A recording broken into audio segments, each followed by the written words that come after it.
All right, hey folks. So today we're going to look at improving squat flexibility, and I'm going to run you through how I changed from a low bar, wide stance, barely parallel squat in my early competitive days to a much more deeper squat later on. So I want to talk you through that and give you some practical hints and tips. So firstly, thanks for making it onto my channel. If you have any questions or comments, pop them down below. And if you'd like to work with me on your own strength and physique goals, there's a link in the description. So first of all, let's just talk about what am I talking about? What's the problem? And we're going to go ahead and look at a squat of me when I was a lot younger. This is my first 500-pound squat. So let's take a look. Now, if we see from here, what we're kind of looking at is a very wide stance squat, elbows out wide, wide grip, and hitting the bottom position. And it's fairly sort of, just take another look at that. The depth is, it was always relatively inconsistent for me. You know, it's obviously quite deep, but I was always getting like maybe like one white light, one red light during powerlifting competitions. So the depth was always somewhat inconsistent. Now, it meant that over the course of like those few years of my early competitive careers, I needed to find a way of squatting which was just far more consistent in terms of squat depth. Now, that's kind of what I'm talking about. And also, as a result of squatting this way, I mean, I was 82.5 kilo lifter in the early days. And as a result of squatting this way, I didn't have great leg development at all. If you look at big guys like, I don't know, Stan Efferding, he squats a ridiculous amount of weight, but he doesn't really have, he's got great legs, but he doesn't have the quad development you would expect of a guy who squats that much. And it's in a similar way, it was like me. I had very good adductors, you know, inner thighs were huge. Hips were strong, and I wasn't really strong in any kind of range of motion, which would really heavily involve the quads. Like sissy squats, I was terrible at. If you asked me to leg press with my feet low on the platform, I was terrible at that. But anything with my feet high and wide, like with leg pressing and squatting, I was really good.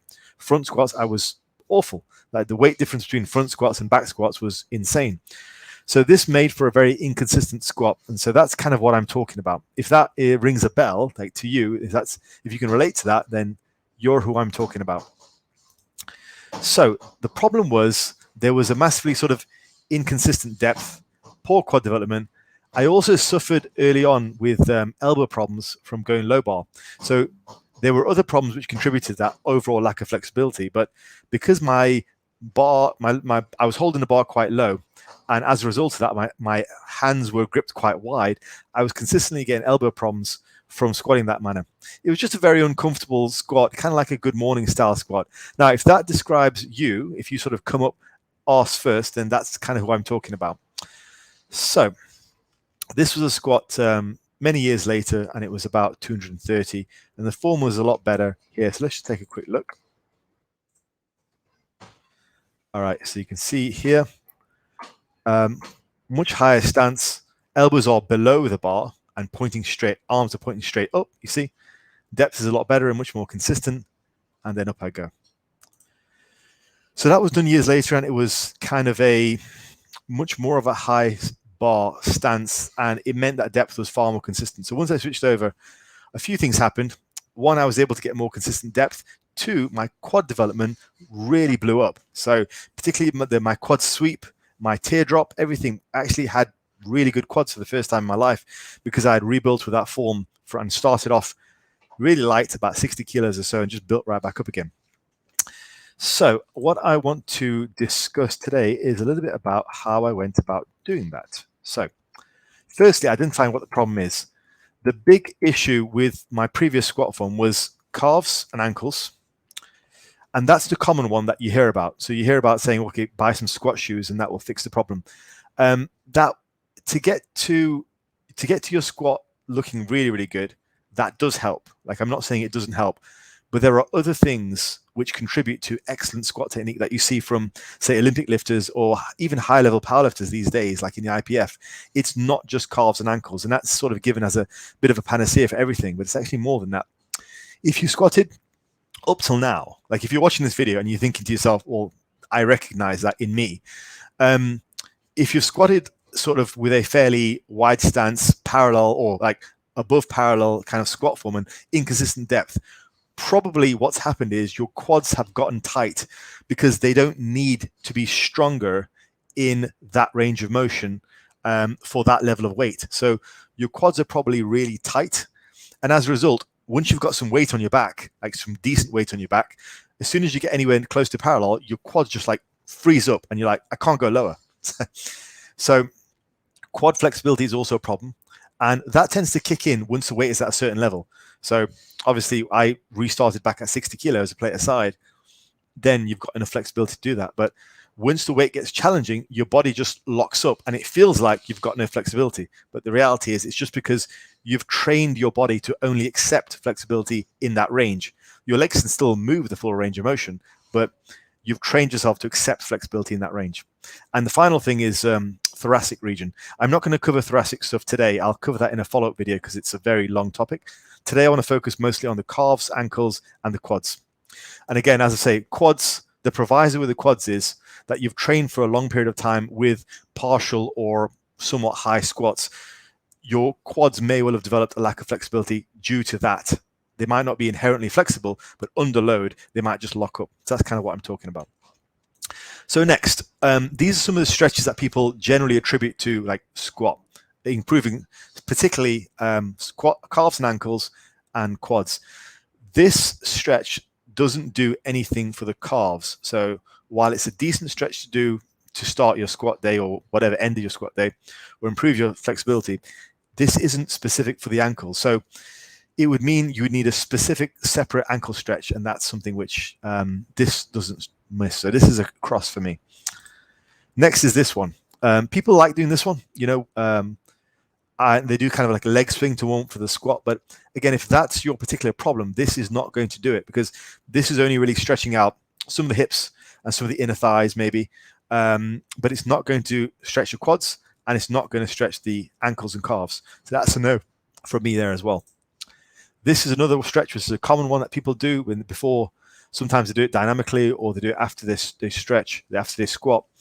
Again, this is not particularly time efficient. It's fairly specific because it does hit the quads, but it's not massively time efficient because it's only hitting one quad and it's not hitting the calves. So this next one, this is the stretch that I did loads. When I was trying to improve my squat form, I would basically sit in this position. And so 2 things I want to point out here is, one, you're getting a big quad stretch. But the second thing, which it might be difficult to see, but it's this here. You're actually sat on your feet in a sense. Your feet are tucked underneath you. They're not behind you.